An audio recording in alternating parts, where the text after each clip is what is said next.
Hey everyone, today's video is going to open your mind. We're going to talk about something that might seem like a coincidence, but when you really look at it, it feels more like destiny. This is about two African men, one who lived 300 years ago, and another who's leading a revolution today. Their names? Abram Ganabal and Captain Ibrahim Traoré.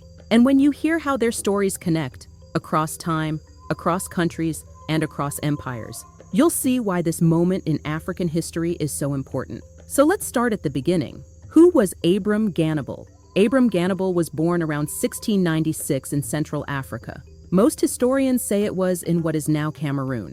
As a young child, he was kidnapped during a tribal war and eventually ended up in Russia. Yes, Russia. As a gift to Peter the Great, the emperor at the time. Now, this is where the story takes a wild turn. Instead of being made a slave, Peter the Great took interest in this boy. He raised him, educated him, and treated him almost like a foster son.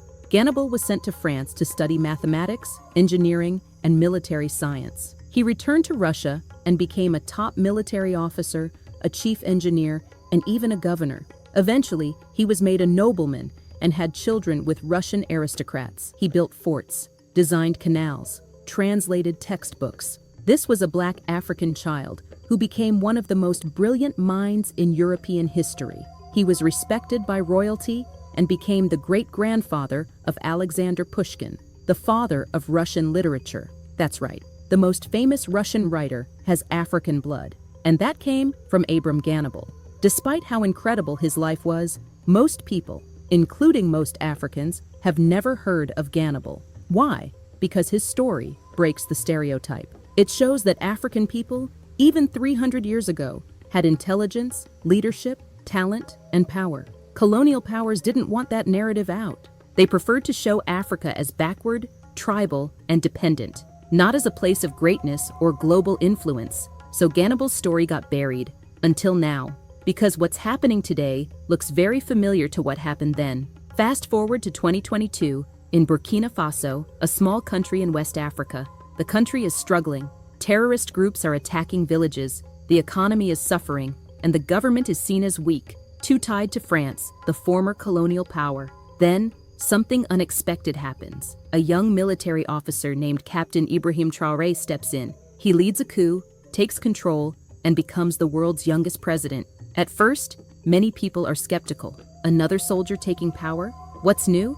But then he starts making moves no one expected. He kicks out French troops. He cuts ties with France and strengthens relationships with countries like Russia. He speaks directly about African independence, sovereignty, and the need to break away from colonial influence. Suddenly, he's not just leading Burkina Faso, he's becoming a symbol across all of Africa. People are calling him the new Sankara. Youth movements are praising him. And Western media? They don't know what to do with him. First they ignore him, then they praise him. Kind of. Then they start pushing negative stories, questioning his leadership, and warning about authoritarianism.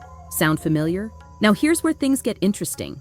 Abram Ganabal was taken from Africa to Russia. Ibrahim Traoré goes from Africa to Russia, but on his own terms. Ganabal was a boy raised by an empire. Traoré is a man challenging empire. Ganabal proved that Africans were brilliant and capable, in a time when the world treated them like property. Traoré is doing the same, but now he's fighting not just for himself, but for a whole continent. They are connected by Russia, by their boldness, and by the fact that both rose up in a world that didn't expect to see African power. That's why people are saying, this isn't a coincidence, it's destiny unfolding. It's like the story of Abram Ganabal prepared the way for leaders like Ibrahim Traoré to emerge centuries later. Now let's be real. When African leaders start talking about independence, cutting ties with the West, and working with countries like Russia or China, the Western media gets nervous. They start publishing stories that say things like, he's too radical, he's cracking down on dissent, he's using propaganda. Yes, scrutiny is good. Every leader should be accountable. But the pattern is what matters. Any African leader who tries to break away from foreign control is quickly labeled a threat. It happened to Thomas Sankara. It happened to Patrice Lumumba. It happened to Muammar Gaddafi. And now, it's happening to Captain Ibrahim Traoré. The truth is, it's not about him being perfect. It's about what he represents. He's showing African people that they can think for themselves, manage their own resources, and work with whoever they choose. not just the old colonial powers. And that scares the system. This is bigger than one man. It's about a shift in how Africa sees itself and how the world sees Africa. People are waking up.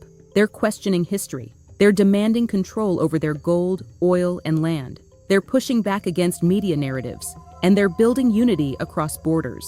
Just like Ganabal defied expectations 300 years ago, Traoré is doing it now. And just like Ganabal's legacy lived through Pushkin, Traoré's actions will inspire the next generation of African thinkers, creators, and leaders. This isn't about war. This isn't about choosing Russia over France or East over West. It's about freedom to choose at all. It's about dignity, equality, and sovereignty.